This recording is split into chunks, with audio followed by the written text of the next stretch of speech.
Assalamualaikum warahmatullahi wabarakatuh. Dalam pembelajaran tema 2, subtema 2, pembelajaran 4, kita akan belajar tentang upaya mempertahankan kemerdekaan Indonesia. Dalam hal ini banyak yang harus dilakukan, bisa melalui pertempuran, diplomasi, perjanjian, maupun perundingan. Contoh perjanjian yang pernah dialami oleh negara Indonesia. Yang pertama, perjanjian Linggarjati, yaitu yang terjadi di daerah Linggarjati, Jawa Barat. Berlangsung pada tanggal 15 November 1946 sampai 25 Maret 1947 dan ditandatangani pada tanggal 25 Maret 1947. Perjanjian Linggarjati menghasilkan yang pertama, Indonesia menjadi negara Republik Indonesia Serikat yang wilayahnya meliputi Jawa, Sumatera, dan Madura. Belanda harus meninggalkan Republik Indonesia paling lambat 1 Januari 1949. Dan yang keempat, Indonesia harus masuk persemakmuran Belanda karena sudah berbentuk negara Indonesia Serikat. Ternyata perjanjian Linggarjati tidak berjalan mulus karena pada tanggal 20 Juli 1947 Jenderal Van Mook menyatakan Belanda tidak terikat lagi, sehingga terjadilah agresi militer Belanda I terjadi pada tanggal 21 Juli 1947. Yang kedua, perjanjian Renville yang diselenggarakan di kapal USS Amerika Serikat yang merupakan kapal perang yang kebetulan telah berlabuh di Tanjung Priok, Jakarta. Terjadi pada tanggal 8 Desember 1947 dan ditandatangani pada tanggal 17 Januari 1948.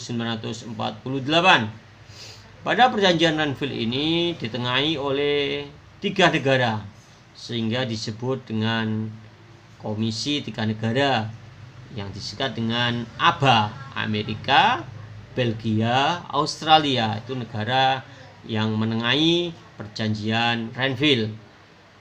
Indonesia diwakili oleh Mr. Amir Syarifuddin dan kerajaan Belanda diwakili oleh Raden Abdul Qadir Widjoyo Atmojo.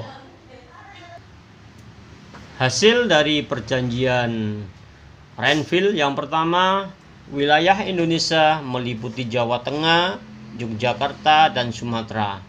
Tambah semakin kecil wilayah Indonesia karena Jawa hanya meliputi Jawa Tengah, sehingga dan Yogyakarta, Jawa Timur, dan Jawa Barat sudah tidak menjadi wilayah dari negara Indonesia lagi. Yang kedua, disetujui garis pemisah wilayah. Walaupun pada kenyataannya masih banyak wilayah-wilayah yang menjadi bagian dari Indonesia.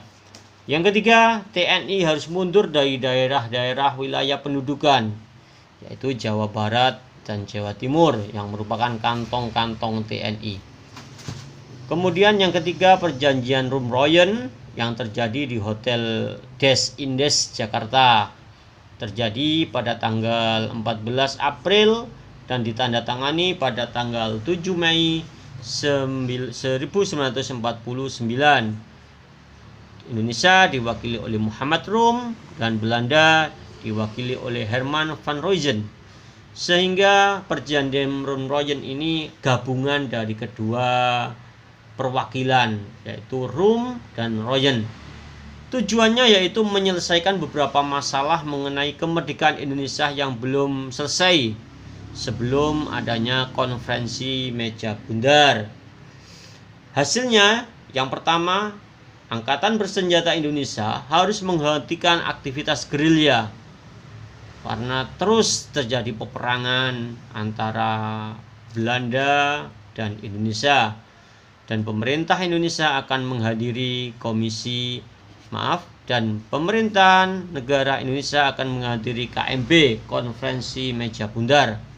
Yang kedua, pemerintah Republik Indonesia dikembalikan ke Yogyakarta. Yang ketiga, Angkatan Bersenjata Belanda menghentikan operasi dan membebaskan semua tawanan perang.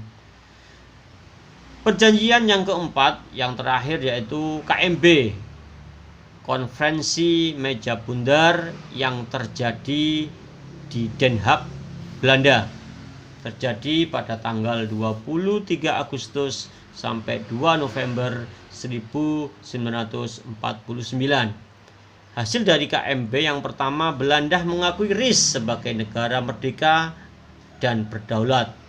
Status Irian Barat diselesaikan dalam waktu setahun sesudah pengakuan kedaulatan Republik Indonesia.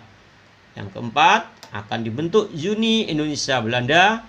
Yang kelima, RIS mengembalikan hak milik Belanda dan memberikan hak konsensi dan izin baru untuk perusahaan-perusahaan Belanda.